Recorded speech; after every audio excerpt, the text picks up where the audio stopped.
Assalamualaikum warahmatullahi wabarakatuh. Selamat berjumpa kembali dengan Sarjana Kopi.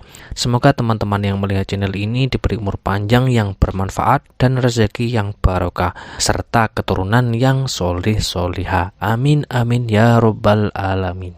Kali ini saya akan bercerita kembali tentang kisah Sun Gokong si Kerasakti dengan episode Anghaichi dan Siluman Mimpi.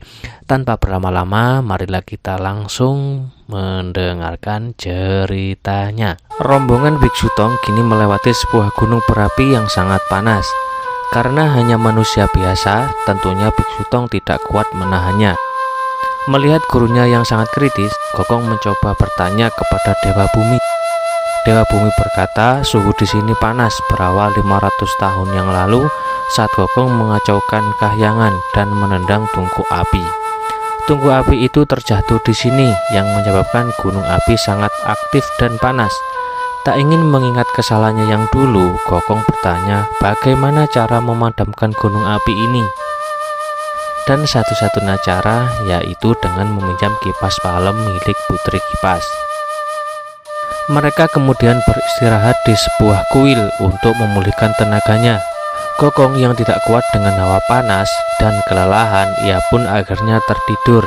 Kemudian ia bermimpi bahwa di dalam mimpinya ia bertemu dengan siluman mimpi. Gokong akhirnya bertarung dan di luar dugaan siluman mimpi ini sangatlah kuat. Gokong pun dibuat kewalahan.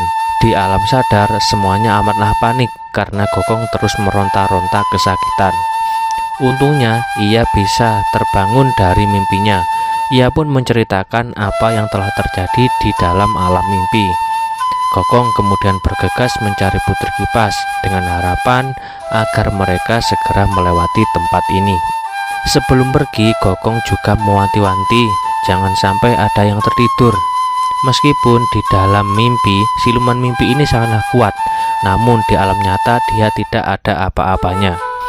Singkat cerita, Gokong telah sampai di rumah Putri Kipas. Di sana dia juga bertemu dengan Anghaichi, yaitu anak dari Putri Kipas dan siluman kerbau yang terkenal sangatlah nakal. Gokong menceritakan apa yang sebenarnya telah terjadi dan dia alami. Ia mengutarakan bahwa kedatangannya ke sini untuk meminjam kipas untuk memadamkan gunung berapi.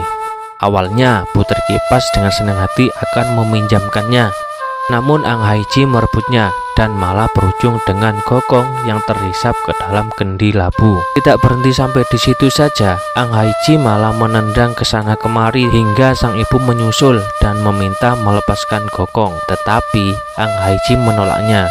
Dia terus memainkan kendi labu tersebut hingga terlempar tak sengaja mengenai ayahnya sendiri, yaitu siluman kerbau. Siluman Kipas yang melihat suaminya dengan perempuan lain, akhirnya ia menghampiri dan memarahinya. Bukannya meminta maaf karena ketahuan selingkuh, Gumoong malah melawannya dan pertempuran suami istri pun terjadi. Gumoong yang berhasil terpukul hingga menabrak kendi labu milik Anghaichi. Walhasil semua orang yang terperangkap di kendi labu berhasil lolos. Begitupun juga dengan Gokong. Namun nasib apes menimpanya. Begitu keluar, Anghaichi langsung mengipasnya hingga ia terpental jauh. Tidak ingin puas pulang dengan tangan kosong, Gokong merubah wujudnya menjadi seekor lalat. Ia menyelinap ke dalam minuman dan masuk ke dalam perut Putri Kipas. Gokong mengancam kalau tidak dipinjami kipasnya, maka ia akan memukul perut si ibu. Namun rencana ini tidak berhasil. Ternyata Anghaichi sama sekali tidak peduli dengan ibunya. Gokong pun keluar dan lagi-lagi begitu keluar, Anghaichi langsung mengipasnya lagi hingga terlempar. Di sisi lain, Biksu Tong tertidur dan memasuki alam mimpi. Dan tentunya di sana sudah ditunggu oleh siluman mimpi. Gokong telah kembali dan kini mereka bertiga mencoba menyelamatkan gurunya dengan memasuki alam mimpi. Tentunya mereka harus tertidur terlebih dahulu. Di antara mereka bertiga, Wucinglah yang berhasil tertidur dan berhasil memasuki alam mimpi. Wucing pun bertarung dengan siluman mimpi, namun dia bukanlah tandingannya. Sementara Gokong dan Patke hanya bisa menyemangatinya dari luar. Ternyata luka yang didapatkan di dalam mimpi memang nyata. Untungnya Biksu Tong dan Wuching berhasil keluar. Mengingat kejadian ini yang sangat berbahaya, akhirnya mereka semua memutuskan menemui Putri Kipas. Mereka datang pada saat yang tidak tepat. Saat itu suasana hati Putri Kipas lagi galau-galaunya guys, karena bertengkar dengan suaminya. Karena Gokong terus mengganggunya, Putri Kipas pun langsung menyerang rombongan Biksu Tong. Ternyata Cupat Kei yang menyamar sebagai pembantunya berhasil merebut kipas palem dari tangan Putri Kipas. Tentunya Gokong tidak melewatkan kesempatan itu. Dia langsung pergi ke pusat api dan mengipasnya dengan kipas palem. Namun api tidak mau padam. Di tengah usahanya tersebut, mata Gokong malah terluka karena terkena percikan api. Meskipun tidak begitu parah, namun hal itu cukup membuat nyali Gokong ciut. Gokong mengungkapkan bahwa dia tidak pernah takut sedikit pun terhadap langit dan bumi, tetapi ia sangat takut terhadap api dan asap. Nah, sekarang mereka pergi menemui siluman kerbau. Gokong berniat mendamaikan mereka agar Putri Kipas bersedia membantu memadamkan api. Mereka bersepakat untuk bersandiwara dengan mengubah wujud siluman kerbau menjadi kerbau jantan. Kepada Putri Kipas, Gumoong mengaku bahwa dia sudah tidak bisa kembali ke wujud manusianya. Sandiwara ini dibuat untuk mengetahui apakah Putri Kipas mau menerima Gumoong meskipun wujudnya menjadi seperti ini. Dan di luar dugaan, ternyata Putri Kipas mau menerima apapun yang terjadi. Sandiwara pun berakhir dengan munculnya rombongan Biksu Tong di hadapannya. Siluman kerbau kembali ke wujud semula dan mereka pun akhirnya rukun kembali. Tentunya kini Putri Kipas dengan senang hati mau membantu memadamkan api. Api pun padam, suhu kembali normal, dan kini rombongan Biksu Tong melanjutkan perjalanannya. Di sisi lain, Ang Haichi kini bersekutu dengan siluman mimpi untuk mengalahkan Gokong. Mereka mencari tahu kelemahan Gokong kepada Dewa Bumi. Dewa Bumi menjelaskan bahwa Gokong sangat takut terhadap api dan asap. Akhirnya mereka berdua menyusun sebuah rencana untuk mengalahkan Gokong. Singkat cerita, kini rombongan Biksu Tong telah sampai di sebuah desa. Desa ini sangatlah damai dan mau menjamu rombongan Biksu Tong dengan sangat ramah. Kemudian Gokong bermain-main dengan ilmu sihirnya. Gokong mewujudkan keinginan penduduk desa, dan kini Gokong mulai kebanjiran orderan. Karena menurut Gokong, dengan melakukan itu membuat penduduk desa menjadi senang. Gokong pun dengan sukarela membantu mereka, namun Biksu Tong menentang apa yang dilakukan Gokong. Karena perlakuan Gokong ini menantang kodrat, Biksu Tong meminta Gokong untuk mengembalikan penduduk desa seperti mula. Awalnya Gokong menolak, namun karena gurunya memaksanya, akhirnya Gokong pun menurutinya. Setelah kejadian itu, Gokong menjadi bermalas-malasan di atas tebing. Tak tega melihatnya, Biksu Tong menyusul Gokong, membujuknya agar mau kembali. Tapi saat bersamaan Ang Haichi datang dan mengencingi tubuh Gokong. Awalnya Gokong mengabaikannya, menuruti nasihat gurunya agar tidak terpancing oleh kelakuan Ang Haichi. Dan pada akhirnya emosi Sun Gokong tersulut dan malah mengejar Ang Haichi. Gokong masuk ke dalam perangkap licik Ang Haichi dan siluman mimpi. Ia memancing Gokong agar mendekat ke gunung berapi. Di sana siluman mimpi sudah menunggunya. Kemudian Ang Haichi pura-pura terjatuh ke gunung api. Gokong mencoba menolongnya dan dengan ilmu sihirnya, siluman mimpi mengaktifkan kembali gunung berapi. Asap pun keluar tepat mengenai mata Sun Gokong. Tak sampai di situ saja, Ang Haichi juga menyemburkan dengan jurus apinya. Gokong pun terbakar dan terpelanting ke desa. Ia terluka parah hingga kembali ke wujud semula. Gokong kemudian dirawat di dalam rumah warga, sementara Cupat Kei menyamar sebagai Gokong dan berjaga-jaga di depan gerbang desa. Kemudian ada dua pemuda bertanya ke Cupat Kei yang menyamar. Dengan bodohnya Cupat Kei berkata bahwa dia bukanlah Gokong, dan Gokong yang asli telah terluka parah dan dirawat di dalam desa.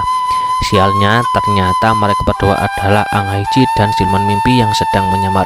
Mereka pun bertarung dan sudah dipastikan Cupat Kei bukanlah tandingan mereka.